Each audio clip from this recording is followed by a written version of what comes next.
Cette émission est conçue et réalisée par des membres de la communauté avec l'aide de Télé-Cogeco.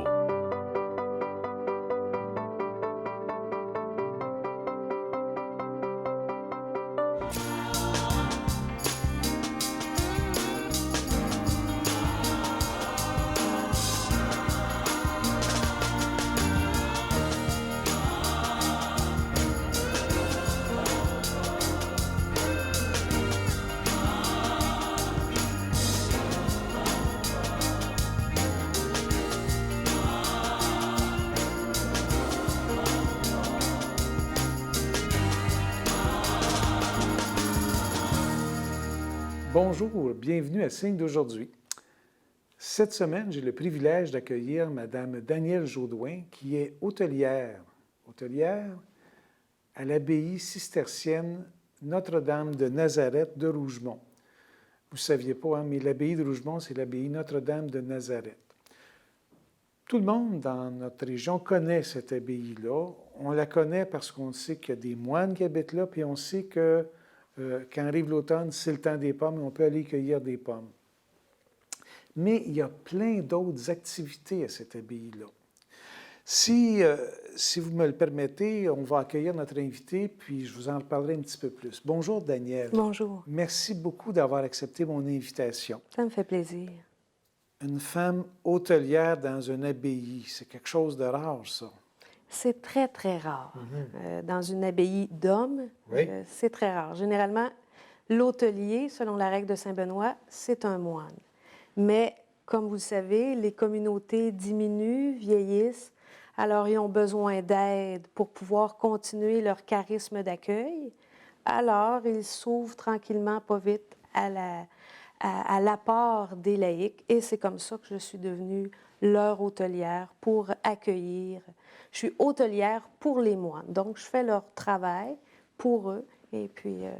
Oui, parce qu'on sait que dans la règle de Saint-Benoît, la mission d'accueil, ça fait vraiment partie du charisme, ça fait vraiment partie de leur mission. Oui, c'est très important. C'est obligatoire qu'une communauté de moines qui vit sous la règle accueille des gens, accueille des pèlerins. Alors, ils ne peuvent pas dire, ben nous, on n'est pas assez, puis on ferme l'hôtellerie. Il faut qu'il y ait un espace pour accueillir l'étranger qui passe, celui qui cherche Dieu, dans le fond. Pour faire un petit peu d'histoire, les moines de Saint-Benoît sont, pas de Saint-Benoît, lapsus, les moines de Rougemont sont issus d'une communauté de Les Reims, dans le sud de la France. Oui. Juste pour l'histoire, au début des années 1930, le père abbé de cette abbaye-là voulait s'implanter ailleurs. Il est allé dans une rencontre en Asie parce qu'il envisageait d'aller au Vietnam, que j'ai lu, et il a rencontré des missionnaires canadiens qui lui ont appris qu'il y avait de l'intérêt au Québec et qu'au Québec, on parlait français. Et c'est ce qui fait que les cisterciens, au lieu de s'installer au Vietnam, bien, se sont installés chez nous et on en est bien heureux. Ils sont installés aussi au Vietnam. Aussi. Ils ont fait les deux? Oui, ils ont fait les deux. Ah, oui, magnifique. Oui, oui, oui. À ce moment-là, tout le monde y gagne. Oui, c'est ça. Donc, il y a des cisterciens qui sont autant au Vietnam que chez nous, à Rougemont. Ces moines vivent sous la règle de Saint-Benoît, donc ce sont des moines qui sont cloîtrés et ils doivent appliquer la règle du silence. Mais en dépit de ça, il y a maintenant plein d'activités à l'abbaye. Oui, vraiment beaucoup. Quand on dit cloîtré, il n'y a pas une clôture de barbelés, là. Vous accueillez plein de gens. Oui, oui. Les moines de Rougemont ont l'avantage, si on peut dire, d'être peu nombreux. Ils sont juste 11. Et ils savent que s'ils ne s'ouvrent pas au monde, ben ils vont se refermer sur eux et la communauté va mourir. Alors, ils ont décidé vraiment d'ouvrir. D'ouvrir parce qu'en même temps, ils sont conscients qu'ils sont propriétaires d'une grande richesse spirituelle qu'ils veulent partager aux autres. Mais ça, ils ont besoin d'aide pour pouvoir s'ouvrir. C'est pour ça qu'ils s'ouvrent aux laïcs. C'est pour ça qu'ils ont une hôtelière laïque. Et il y a plusieurs activités. Les moines, évidemment, favorisent d'une certaine façon la jeunesse, parce que c'est l'avenir de l'Église. Et il y a des activités pour des adolescents, les jeunes adultes, puis des activités pour tous. Vous me dites qu'il y a des activités pour les adolescents Oui. à l'abbaye.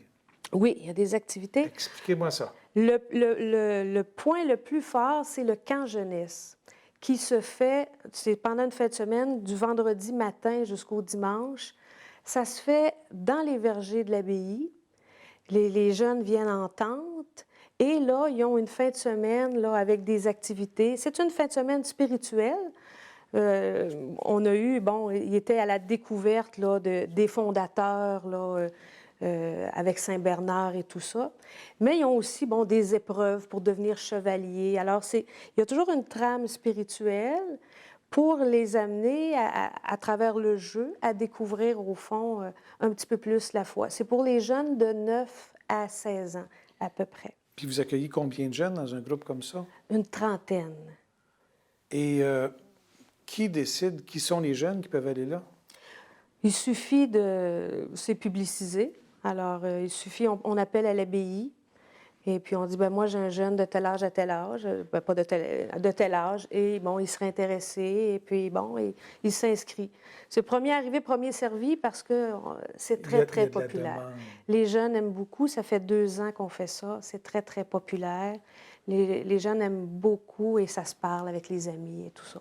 Et c'est des jeunes d'un peu partout au Québec qui viennent aussi. Oh, mais intéressant. Autres activités, Oui. Daniel?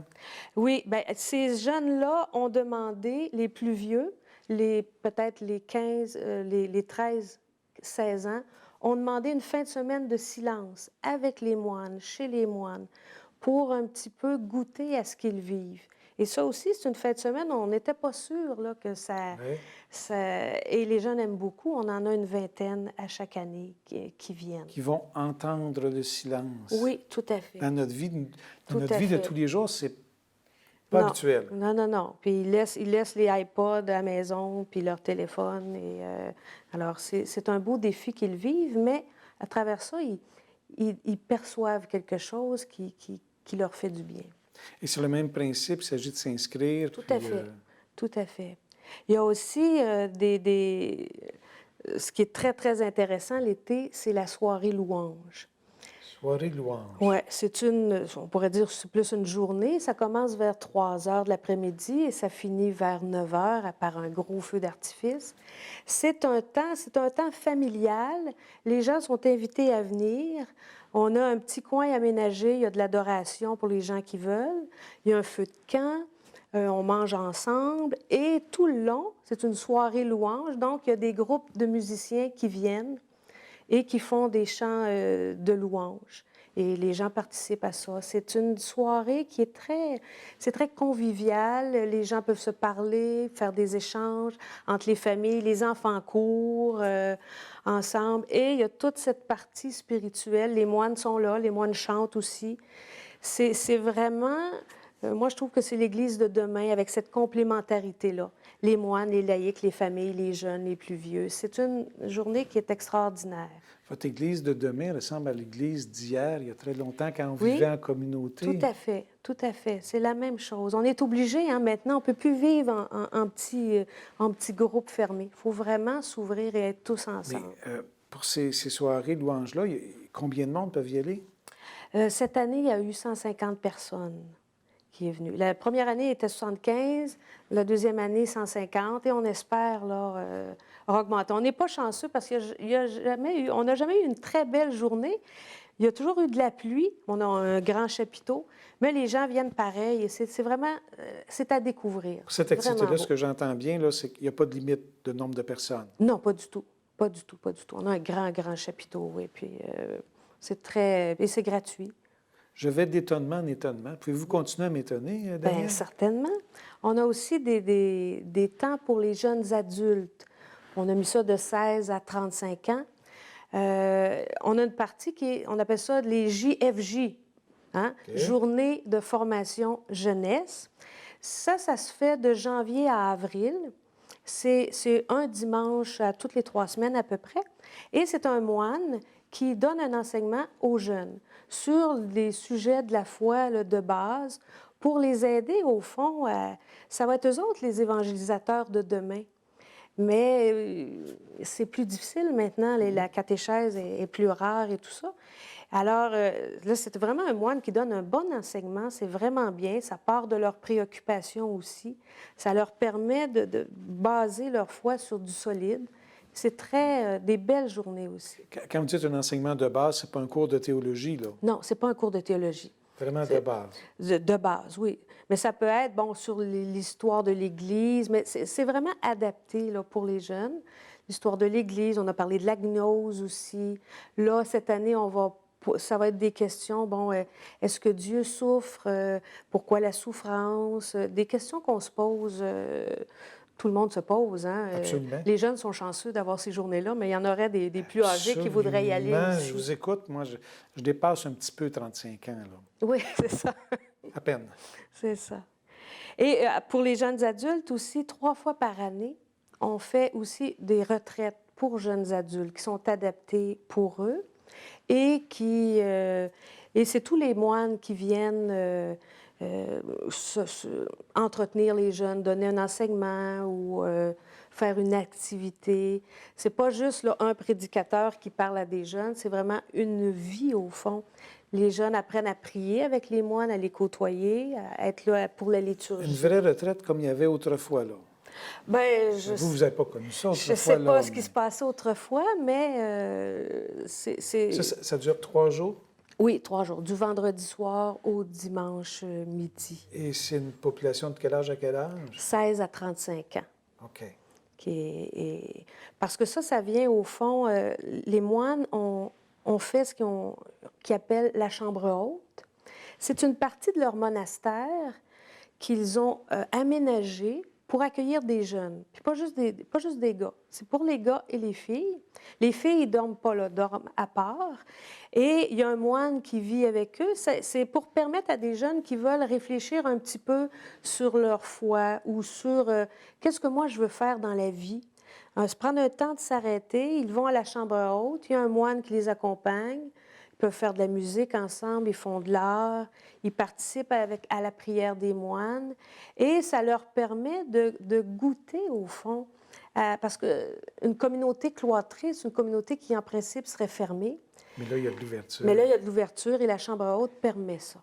Daniel, tout ce que vous me dites, c'est pour des gens un peu plus jeunes. Pour les vieux monsieur de mon âge, là, avez-vous quelque chose à m'offrir? Bien, certainement. Il y a les mercredis de l'abbaye. Les mercredis de l'abbaye, c'est pour les jeunes aussi. Okay. Hein? Mais c'est pour tous. Et dépendamment des soirées, les mercredis de l'abbaye, c'est les beaux mercredis d'été. Hein? Bon, c'est à peu près de mai à octobre, là, quand il fait encore beau, là, quand il n'y a pas de neige. Et c'est une soirée, c'est de 7 à 8. Et ça peut être différentes choses. Ça peut être un concert d'orgue, ça peut être une conférence... ou des témoignages. Je sais pertinemment, pour avoir regardé, sur le site Internet, on a vraiment toutes les explications requises concernant toutes les activités. Oui. J'ai été vraiment impressionné par votre présentation. Je ne me figurais pas que ça pouvait être aussi ouvert, cette abbaye-là. Je sais que par le site Internet, qu'il y a l'heure des liturgies, et vous m'avez dit qu'on peut assister à ces liturgies-là. Oui. L'Église abbatiale, elle est ouverte. Elle est toujours ouverte, toujours ouverte. Avant de nous quitter, Daniel, vous savez, on est une émission de spiritualité. Avez-vous pensé à quelque chose qu'on pourrait offrir à nos téléspectateurs pour qu'ils puissent réfléchir cette semaine? Bien, moi, j'aimerais vous laisser avec une parole de Jean de Fort, qui est un saint cistercien, qui disait « Parce que j'aime Jésus, je désire passionnément le faire aimer de tous. » Et moi, ce que je vis à l'abbaye avec les moines, c'est ce que les moines tentent de nous partager. Et c'est au fond, c'est ce que j'ai le goût de partager avec tous les auditeurs pour qu'on ait le goût, nous autres aussi, de passionnément de faire aimer Jésus. Merci beaucoup, Daniel. Oui, ça me fait plaisir. Alors, si vous avez bien compris le message de Daniel, on est plusieurs à aimer Jésus, on a une mission pour cette semaine. Je vous remercie beaucoup et à la prochaine.